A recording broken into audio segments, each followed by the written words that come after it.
The divorce cost Audrey Sterling more than just money. It cost her identity. She stood in that courtroom and watched the husband she built an empire with strip her of every dollar, every friend, and every ounce of dignity. He believed that leaving her penniless in a studio apartment was his ultimate victory. But he forgot that power isn't always tied to a bank account. Sometimes it's tied to the company you keep. When he saw who opened the door of that Gulf Stream G650ER, the look on his face was worth more than the millions he stole. The fluorescent lights of the Manhattan Civil Courthouse hummed with a sound that felt like a drill pressing directly into Audrey's temple. It was the sound of her life dismantling one billable hour at a time. Across the mahogany table sat Richard Sterling. He wasn't looking at her. He was checking his watch, a Patek Philippe Nautilus that Audrey had bought him for their 10th anniversary. He adjusted the cuff of his bespoke Brioni suit, the fabric shimmering slightly under the sterile lights. He looked bored. That was the worst part. He wasn't angry. He was just inconvenienced. To his right sat a woman Audrey had only known as the Shark until 3 months ago. Linda Kressler, the kind of divorce attorney who didn't just win cases, she salted the earth afterwards, so nothing could ever grow again. Mrs. Sterling. Judge Holloway said, his voice weary. He peered over his spectacles, looking at the stack of documents that represented 20 years of Audrey's life. Your counsel has argued for an equitable distribution of the Sterling hedge fund assets based on your early contributions to the firm's founding. However, Audrey's hands were trembling beneath the table.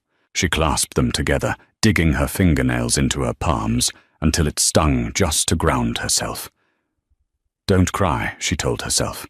Do not let him see you cry. However, the judge continued, the prenuptial agreement signed in 2004 is ironclad.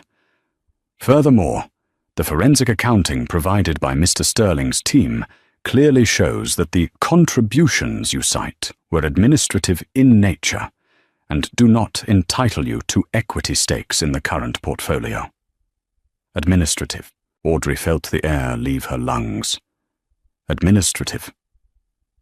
She remembered 2004. She remembered the nights in their cramped apartment in Queens. Richard crying on the floor because he'd lost his first investor. She remembered taking her inheritance from her grandmother, the only money she had in the world, and writing a check to keep the lights on. She remembered typing the pitch decks because Richard was too dyslexic to spell check them himself. She remembered charming the investors at dinners she cooked herself because they couldn't afford catering. Administrative, Audrey whispered. Excuse me, the judge asked. Audrey's lawyer, a court-appointed junior associate named Ben, who looked like he hadn't slept in a week, touched her arm. Audrey, don't, he hissed. Richard finally looked up. He offered a small, pitying smile. It was the smile one gives to a confused child. I am ruling in favor of the plaintiff, Richard Sterling. Judge Holloway slammed the gavel. The sound cracked through the room like a gunshot. The primary residence in the Hamptons, the penthouse on 57th Street, and the liquid assets remain the sole property of Mr. Sterling. Mrs. Sterling is awarded a one-time spousal support payment of $50,000 as stipulated in the 2004 agreement. $50,000. The Sterling Fund was worth $4 billion. This is insane. Ben stood up, his papers scattering. Your Honor, my client has no home to go to $50,000 in New York City, is exactly what she agreed to. Linda Kressler cut in her voice smooth as silk. She snapped her briefcase shut. Thank you, Your Honor. The proceedings were over. Just like that. 2 decades erased in 20 minutes, Audrey stood up. Her legs felt like lead. She turned to leave, but Richard was already standing in the aisle blocking her path. He smelled like sandalwood and victory. "I'm being generous, Ord," Richard said, quietly, loud enough only for her to hear. "I could have fought the 50 grand, too. But I'm not a monster." Audrey looked into the eyes of the man she had nursed through the flu, the man she had held when his father died, the man she had built a kingdom for. "You erased me, Richard. You erased me from the history of our own life." Richard chuckled a dry, hollow sound. "You were a good support system, Audrey. But let's be real. You were the scaffolding. Once the building is up, the scaffolding comes down. You're just in the way of the view now." He leaned in closer. "Isabella doesn't like the scaffolding." Isabella. The 24-year-old PR intern. The one who was now living in the Hamptons house Audrey had decorated with her own hands. "Enjoy the check," Richard said, patting her shoulder. "Don't spend it all in one place." He walked out flanked by his legal team, looking like a king departing his throne room. Audrey stood alone in the center of the courtroom. The silence was deafening. She walked out into the hallway, numb. She reached into her purse for her phone, but her hand brushed against something else. The old, worn leather diary she had carried since college. She pulled it out. Inside wasn't a diary of feelings. It was a contact book. It was filled with names from before Richard. Names from a life she had abandoned to be Richard's wife. Names she hadn't spoken in 20 years because Richard was intimidated by them. He had made her cut them off. "They're too arrogant, Ord. They make me feel small. If you love me, you'll focus on us." She opened the book to the letter S. Her finger traced a name written in faded blue ink. Sebastian. She stared at it for a long moment. Then she closed the book, shoved it back into her bag, and walked out into the pouring New York rain. She wasn't ready yet, but she wouldn't be the scaffolding forever. 6 months later, the smell of stale bear and fried grease was something you never truly got out of your hair. Audrey scrubbed her scalp in the tiny, cracked porcelain sink of her studio apartment in Weehawken, New Jersey, but the scent lingered. This was her life now. The $50,000 was gone. $12,000 to pay off credit card debt Richard had secretly racked up in her name before the divorce, a final "screw you" that his lawyers had skillfully pinned on her. $15,000 for the first and last month's rent and security deposit on this shoebox apartment. The rest had bled away on legal fees trying to appeal the verdict, an effort that had failed spectacularly 2 weeks ago. Now Audrey Sterling, former co-founder of a billion-dollar hedge fund, was a waitress at Benny's Bar and Grill. A dive bar where the regulars tipped in lottery tickets and unwanted advice. She dried her hair with a towel that was starting to fray. She looked in the mirror. She looked tired.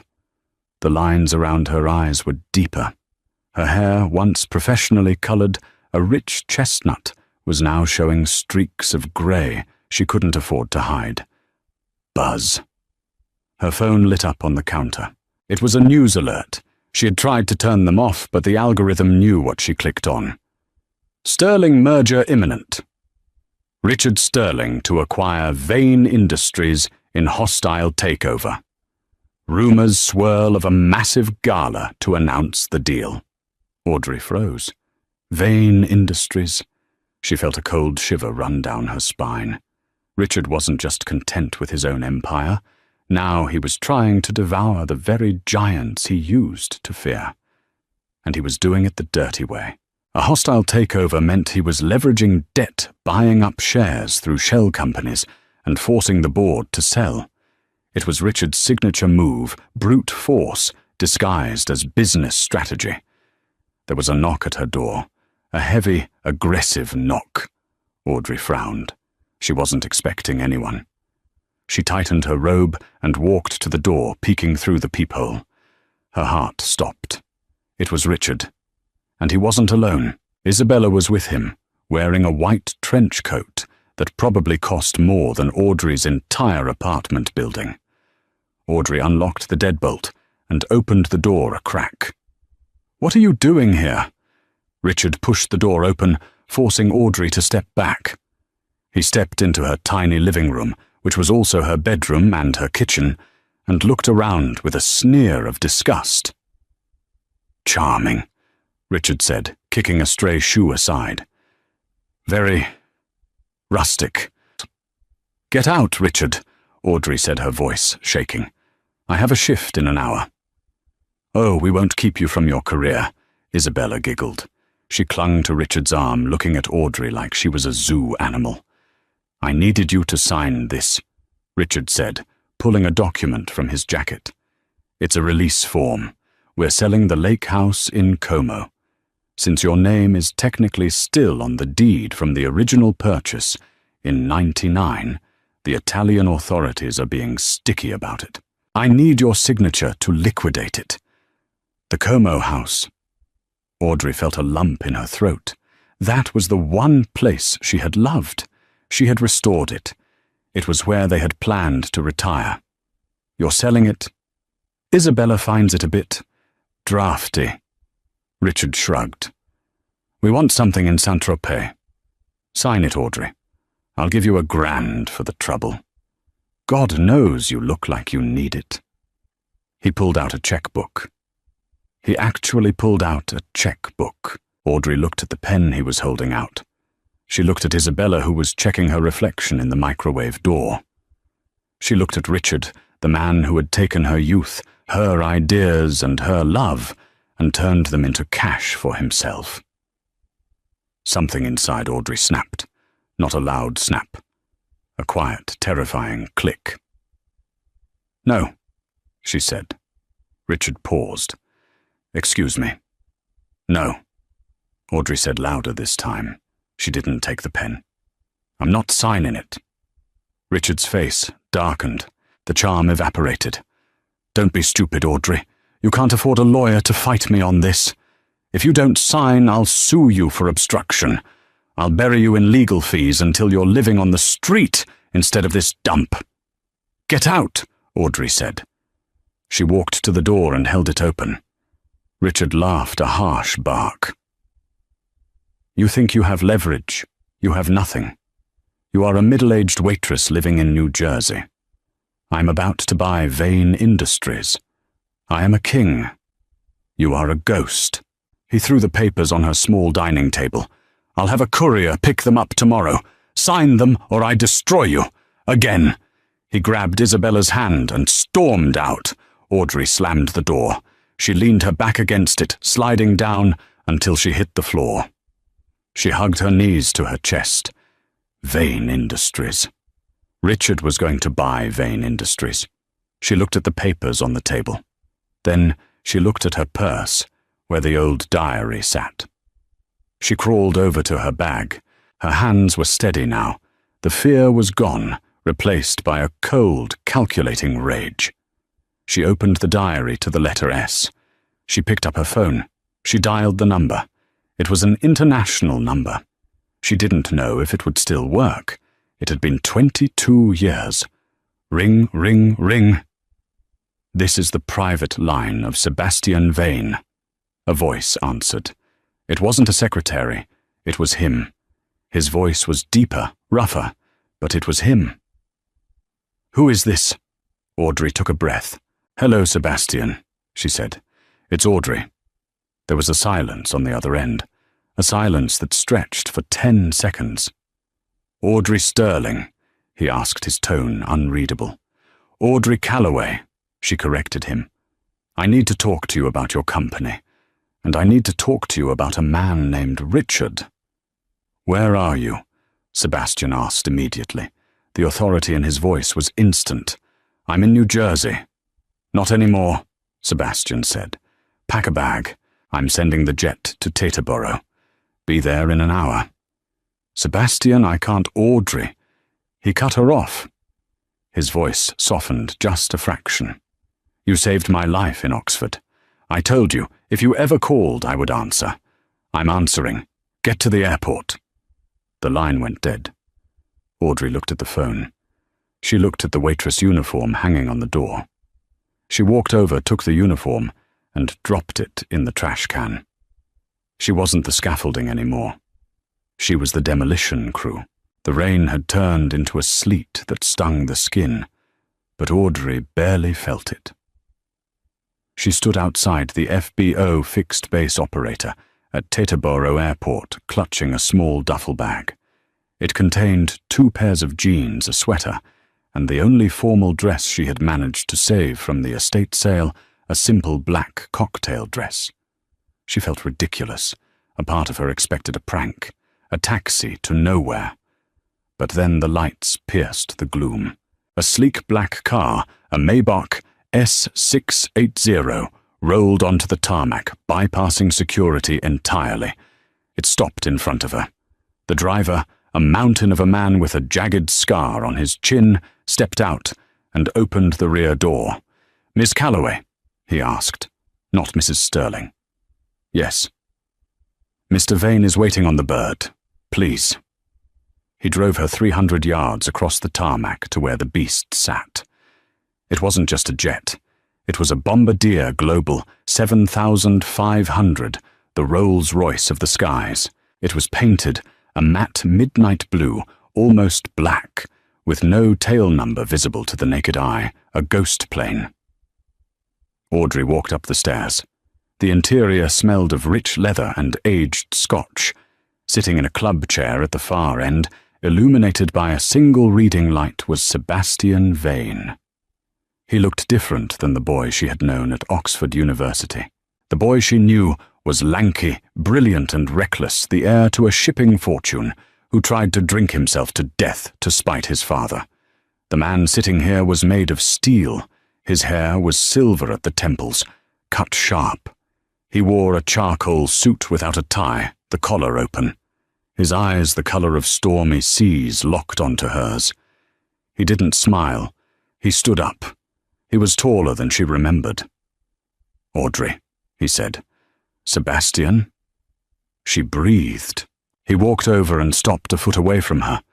He looked her up and down, noting the frayed coat, the tired eyes, the tension in her shoulders. His jaw tightened. "He did a number on you," Sebastian said softly. It wasn't an insult. It was an observation of damage, like inspecting a car crash.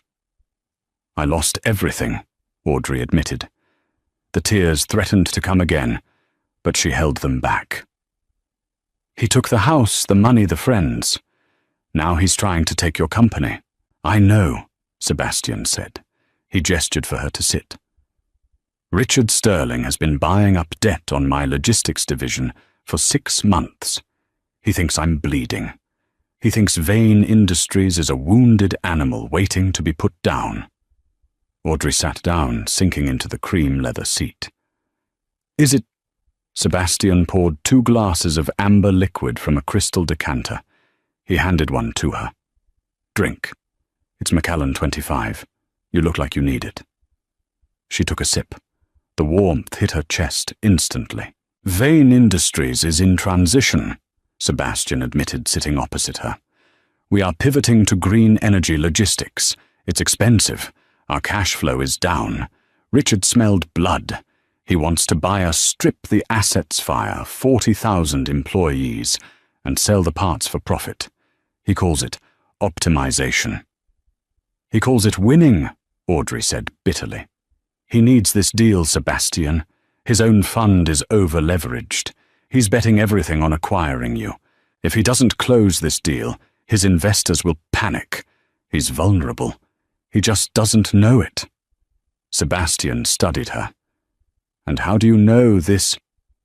"Because I wrote his algorithms," Audrey said. Sebastian's eyebrows shot up. "Richard is the face." Audrey continued, her voice gaining strength.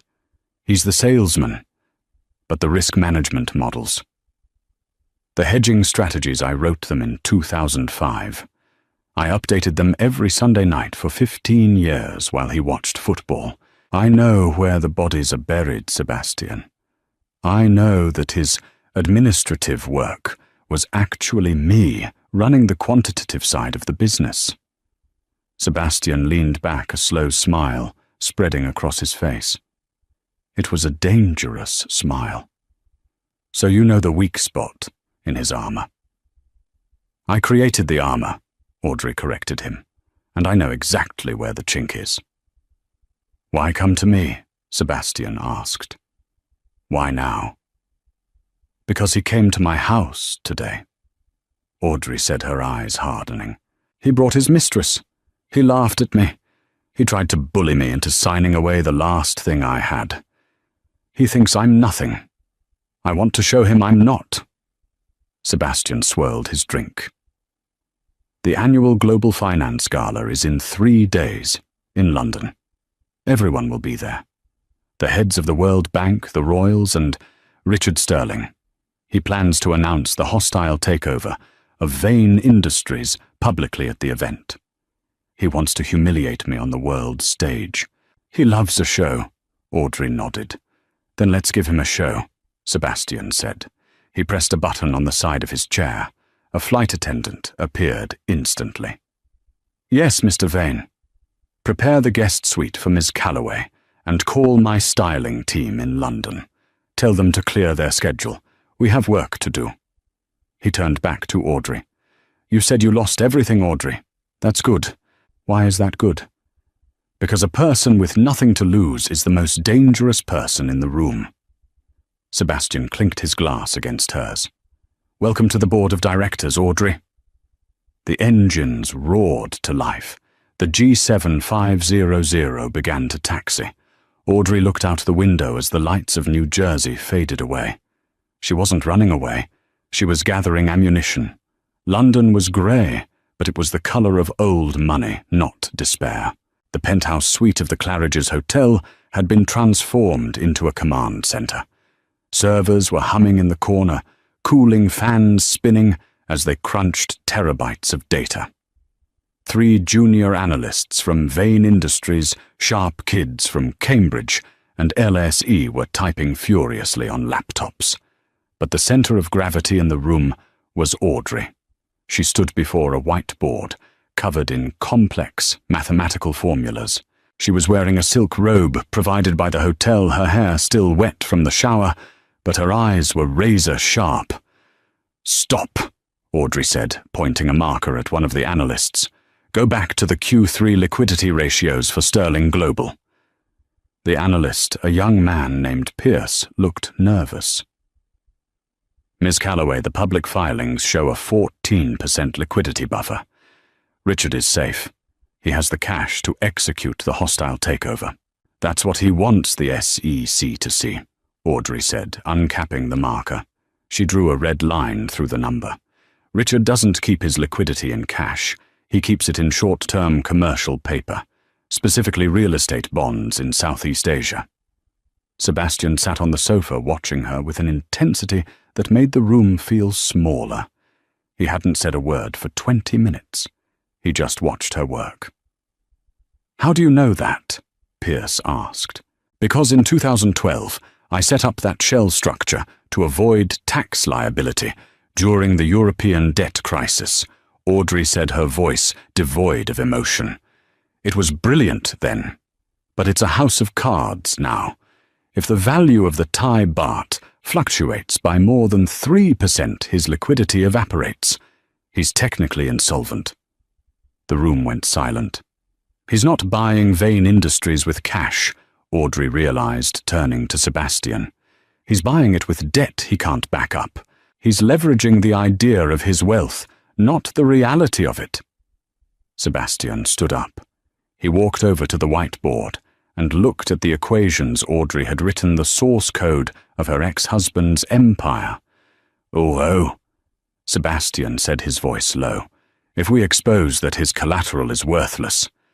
The banks call the loans, Audrey finished. The stock plummets, the takeover bid fails, and Sterling Global collapses. We need proof, Sebastian said. I can get the proof, Audrey said, but I need access to his private server, the one he keeps offline. That's impossible, Pierce said. That requires a biometric key. Audrey smiled. It wasn't a nice smile. Richard is a creature of habit. He never changes his passwords because he thinks he's too smart to be hacked.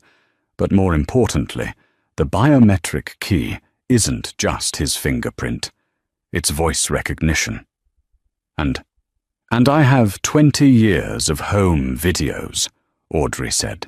I can synthesize his voice pass key in an hour. Sebastian looked at his team. Do it. Get her the raw audio files. As the analysts scrambled, Sebastian took Audrey's arm and led her into the adjoining dressing room. Inside, a team of stylists was waiting, racks of dresses, rows of shoes, and a table covered in diamonds worth more than a small country were arranged with military precision. We have the ammunition, Sebastian said, looking at the clothes. Now we need the armor. Sebastian, I can't, Audrey whispered, looking at a diamond necklace that glittered like ice. This is too much. I'm a waitress. I'm a scaffolding. Sebastian turned her around to face the floor-to-length mirror. He stood behind her, his hands hovering near her shoulders but not touching. Look at yourself, he commanded. Audrey looked. She saw a tired woman in a bathrobe.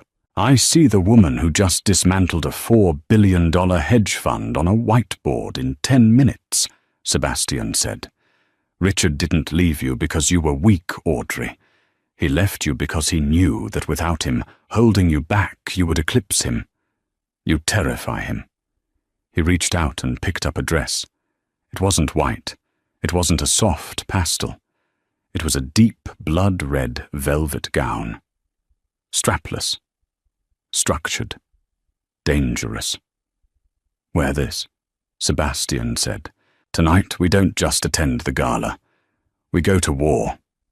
Audrey reached out and touched the fabric. It felt like power. Okay, she whispered. And Audrey. Sebastian paused at the door. When we walk in, don't look at the floor. Look at him. Watch the light go out of his eyes. The flashbulbs were blinding. The annual Global Finance Gala was the Oscars of the banking world. The red carpet was a sea of black tuxedos and designer gowns. The air smelled of expensive perfume and desperate ambition. At the top of the stairs, holding court for a phalanx of reporters, was Richard Sterling. He looked impeccable. He was laughing, his head thrown back, holding a glass of champagne. Clinging to his arm was Isabella. She was wearing a sheer silver dress that left very little to the imagination. It was flashy. It screamed new money. Mr. Sterling, a reporter from the Financial Times shouted. Is it true that Sterling Global will be announcing the acquisition of Vane Industries tonight? Richard flashed a predatory grin. Let's just say that the landscape of global logistics is about to change. Vane Industries is a great historic brand, but it needs modern leadership. Is it a hostile takeover? Another reporter asked. It's a rescue mission, Richard corrected smoothly. Sebastian Vane is a relic. He's playing with windmills while the world demands efficiency. I'm doing him a favor. Isabella giggled. Richard is so generous that way. Inside the great hall, the atmosphere was electric. 2,000 of the world's wealthiest people were seated at round tables. The whispers were all about the takeover. Vane Industries was dead. Richard Sterling was the new emperor. Richard and Isabella took their seats at the head table, right next to the podium. He checked his phone. The stock price of Sterling Global was up 4% in after-hours trading on the rumors. He was richer than he had ever been. You look tense, babe, Isabella said, scrolling through Instagram on her phone under the table. Just adrenaline, Richard said, adjusting his tie. Tonight is the coronation. Once I announce the deal Vane is finished, I strip the assets, pay off my debts, and we buy that island in the Caribbean. The one with the pink sand, Isabella's eyes lit up. The very one. Suddenly the hum of conversation in the massive hall dropped. It didn't taper off. It was severed. Silence swept across the room like a wave starting from the massive double doors at the entrance and rushing toward the stage. Richard frowned. He turned around in his chair to see what was happening. The doors were thrown open. Walking in wasn't a celebrity. It wasn't a politician. It was Sebastian Vane. He looked calm, collected, and utterly unbothered by the rumors of his demise. He wore a tuxedo that fit so perfectly it looked like a second skin.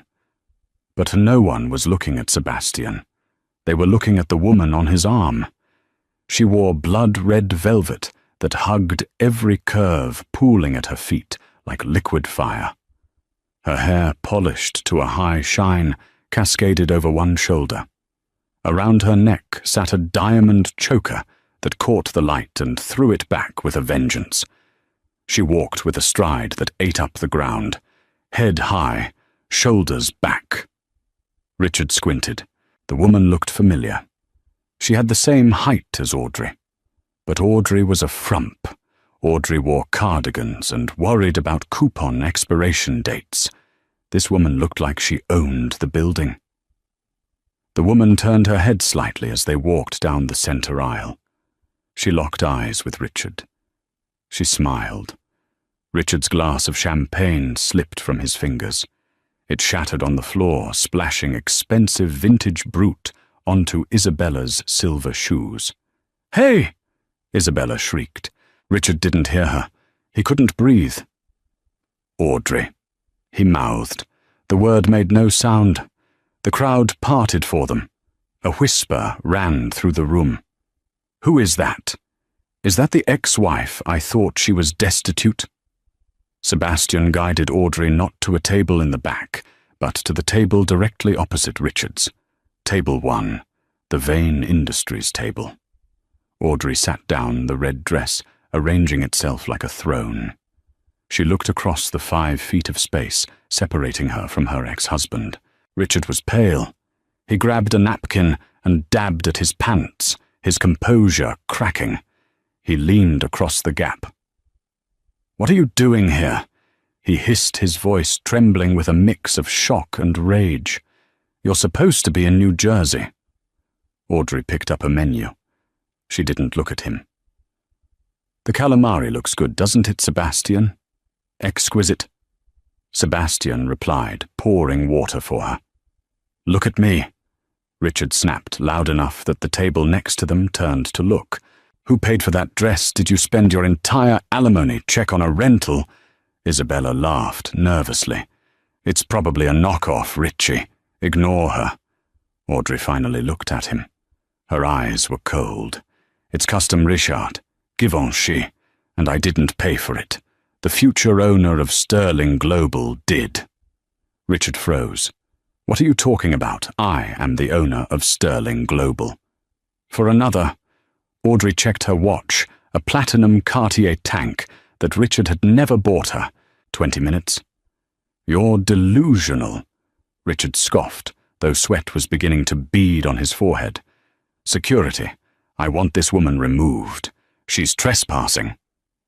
A large security guard stepped forward, looking uncertain. He looked at Sebastian Vane, the billionaire host of the event's biggest competitor. He looked at Audrey, who looked like royalty. "I wouldn't do that," Sebastian said calmly. "Miss Calloway is the newly appointed Chief Strategy Officer of Vane Industries. She is a keynote speaker." Richard's jaw dropped. "She's a housewife. She doesn't know strategy. She types memos." "I wrote your code, Richard," Audrey said. Her voice was level, but it carried. "I wrote the algorithm that made you rich, and tonight I'm going to show everyone the bug I found in it." The lights in the hall dimmed. The spotlight hit the stage. "Ladies and gentlemen," the announcer's voice boomed, "please welcome to the stage, Mr. Richard Sterling." Richard stood up. He buttoned his jacket. He looked at Audrey one last time. "You're bluffing," he sneered. "You have nothing." He walked up the stairs to the podium. The applause was polite but hesitant. The room sensed blood. Audrey leaned over to Sebastian. "Is the file ready?" Sebastian tapped his phone. "Uploaded to the main projector. Trigger it on my signal." Audrey watched her ex-husband take the microphone. He looked small up there.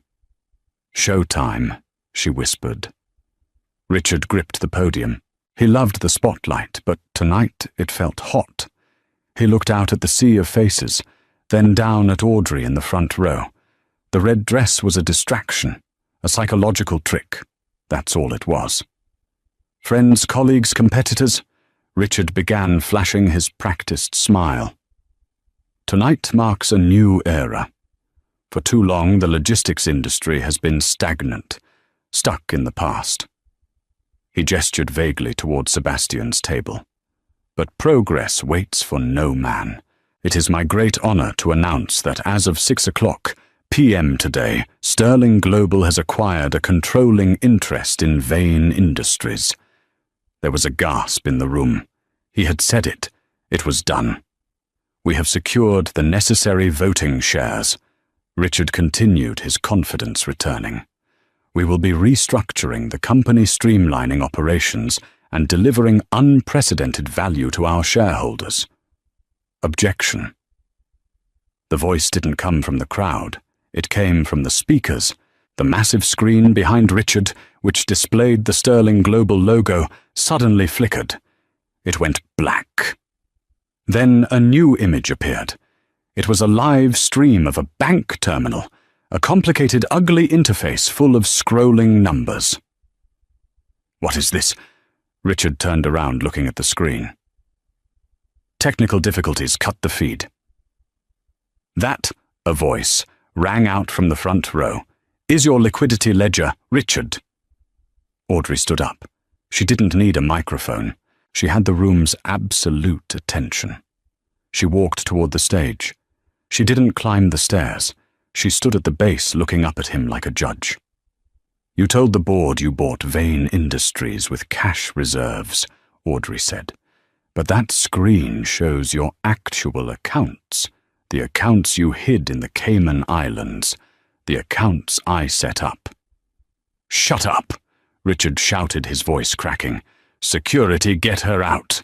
"Those accounts are empty, Richard," Audrey continued, pointing at the screen. On the giant screen, the numbers were turning red. "Account balance, $0, margin call initiated." The room erupted. Phones were coming out. Traders were calling their desks. "What did you do?"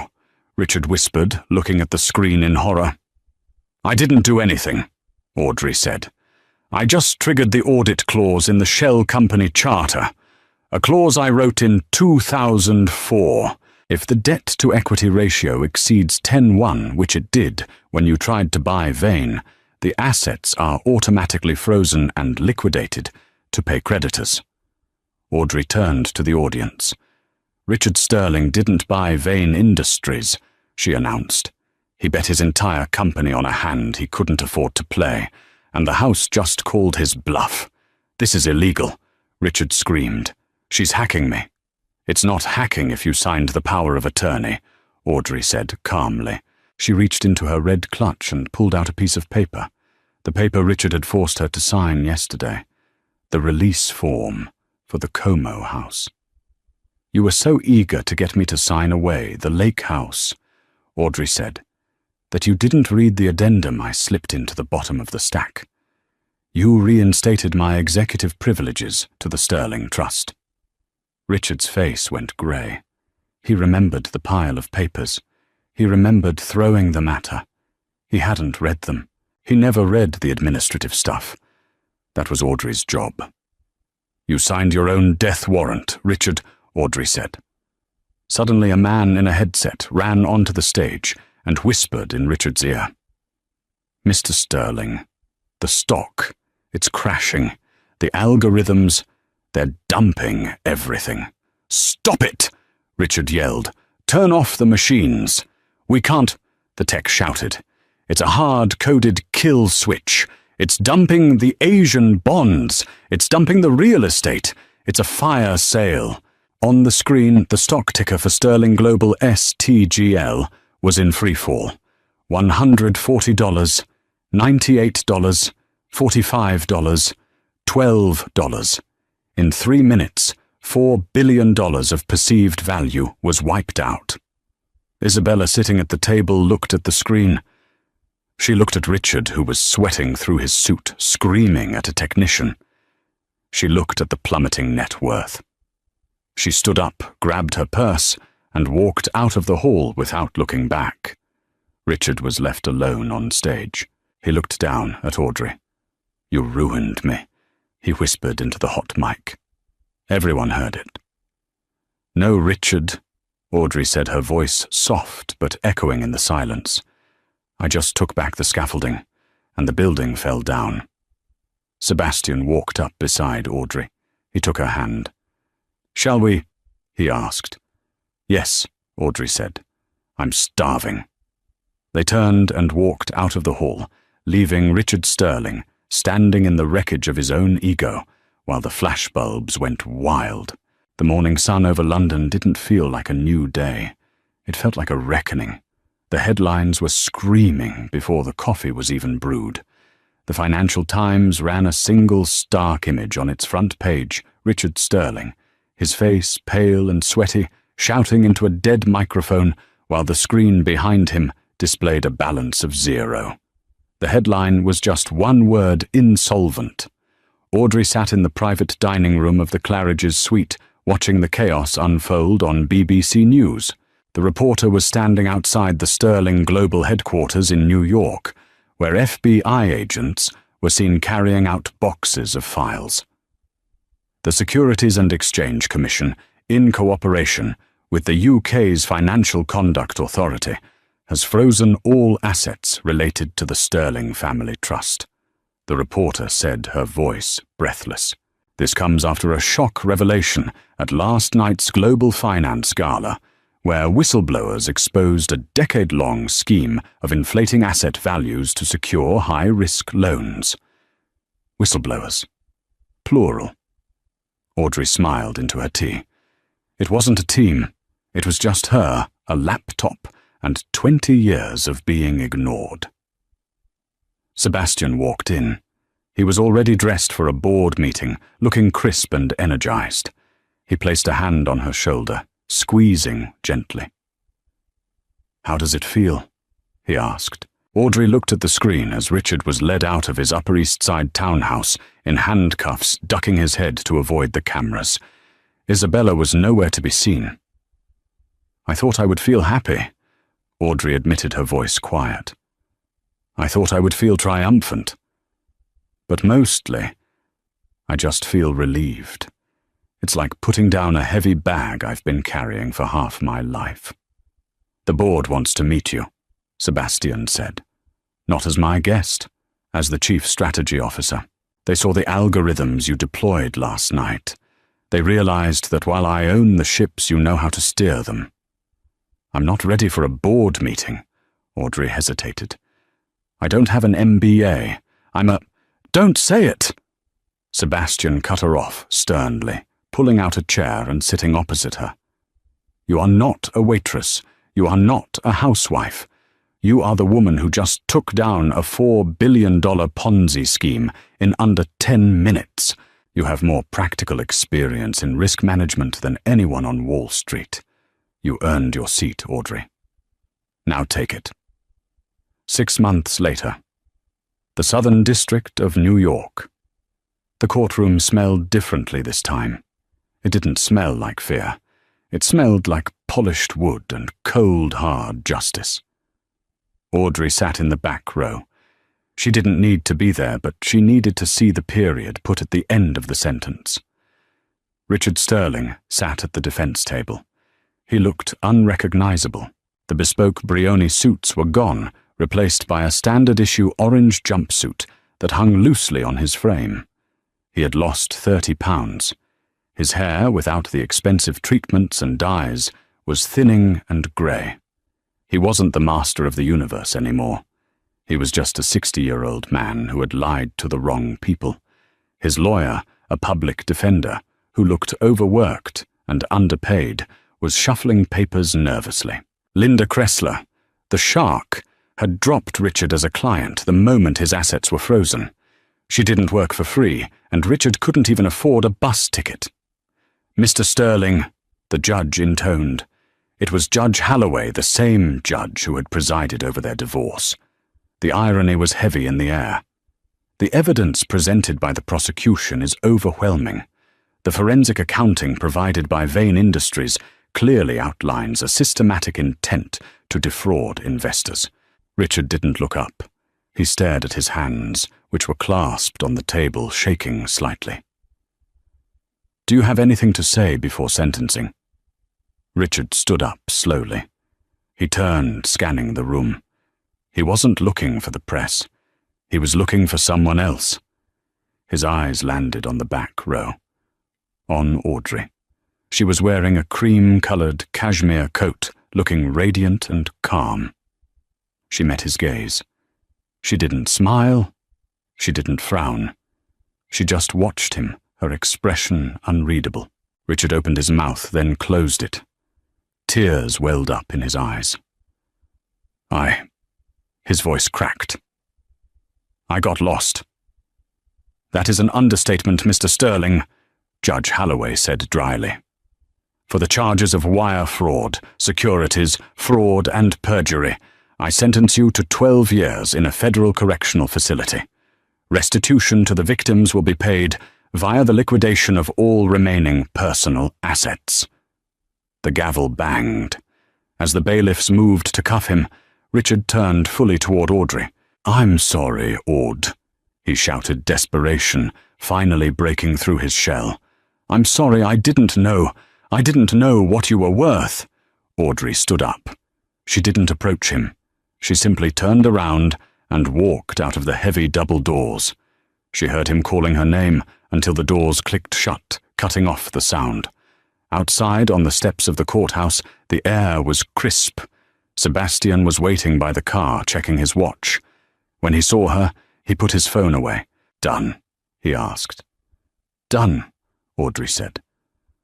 Isabella called the office again, Sebastian mentioned as he opened the car door for her. "She's claiming she has information on hidden accounts in Zurich. She wants a deal." "Let the feds handle her," Audrey said, sliding into the leather seat. "She's not part of my story anymore. She was just a symptom of the disease. I'm cured now." 1 year later, Villa Sola Cabbiati, Lake Como. The Italian summer was forgiving. The heat was tempered by the breeze coming off the lake carrying the scent of cypress and lemon. Audrey walked through the gardens of her estate. It wasn't the drafty house Richard had forced her to sell. It was the Villa Sola Cabbiati, a masterpiece of Baroque architecture that she had purchased with her performance bonuses from Vane and Callaway Logistics. She wasn't just an employee, she was a partner. Her name was on the building. She walked to the edge of the terrace, looking down at the water. A private boat was docking. Sebastian stepped off carrying a briefcase and a bottle of vintage wine. He looked tired but happy.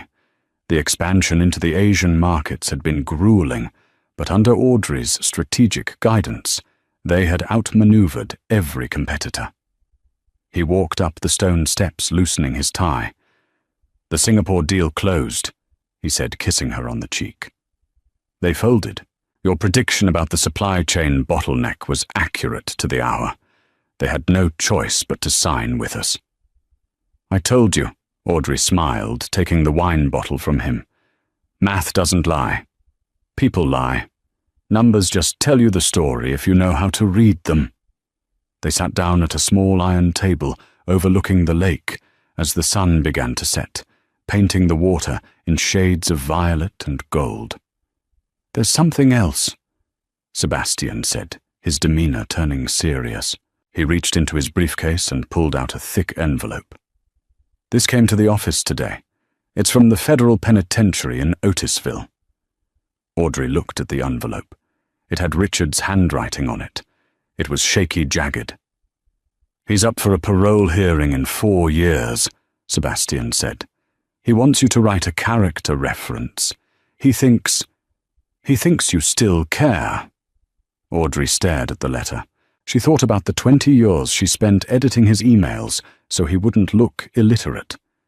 She thought about the nights she stayed up nursing him when he was sick, only to be told she was suffocating him. She thought about the way he looked at her in that courtroom when he took her last dollar. She reached out and took the envelope. "Do you want to read it?" Sebastian asked. Audrey looked at the wax seal on the wine bottle. Then she looked at the letter. "No," she said. She didn't tear it up in a dramatic fit of rage. She didn't burn it. She simply set it aside on the far edge of the table, as if it were a piece of junk mail. "It doesn't matter what he says," Audrey said calmly. "He's writing to a woman who doesn't exist anymore. Mrs. Sterling is dead. She died in a courtroom in Manhattan." She turned her gaze to Sebastian, her eyes clear and bright. "I'm Audrey Calloway, and I have a company to run."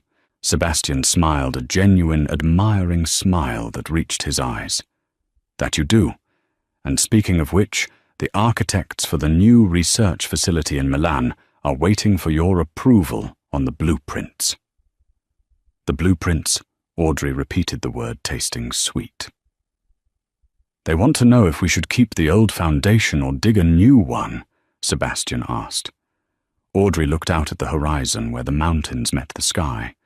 She thought about scaffolding. She thought about how you use it to build something great, and then you take it down so the building can stand on its own. She realized she had never been the scaffolding. She had been the foundation all along. Richard had just built a cheap facade on top of her. Now she was building something real. "Dig a new one," Audrey said firmly. "We're building something that's going to last forever." She poured the wine. They clinked glasses as the sun dipped below the mountains, casting the world in twilight. The letter from Richard sat on the table, unopened, unread, and irrelevant. Audrey took a sip, felt the warmth spread through her, and for the first time in 22 years, she didn't worry about what would happen tomorrow. She had already calculated the variables. She had solved for X, and the answer was freedom. And that is the end of Audrey's journey, from a courtroom defeat that stripped her of her identity to the heights of global success. Audrey proved one undeniable fact. You can steal a woman's money, you can steal her house, but you can never steal her brilliance. Richard Sterling learned too late that when you tear down the person who supports you, you're only ensuring your own collapse. Audrey didn't just get revenge, she got something better. She got a life that was entirely unapologetically hers. If this story satisfied your craving for justice, please hit that like button. It tells YouTube you want more stories like this. And don't forget to subscribe and turn on notifications, so you're the first to hear our next saga of betrayal and redemption. What would you have done with Richard's letter? Would you have read it? Or would you have left it unopened just like Audrey? Let me know in the comments below. Thanks for watching, and stay tuned.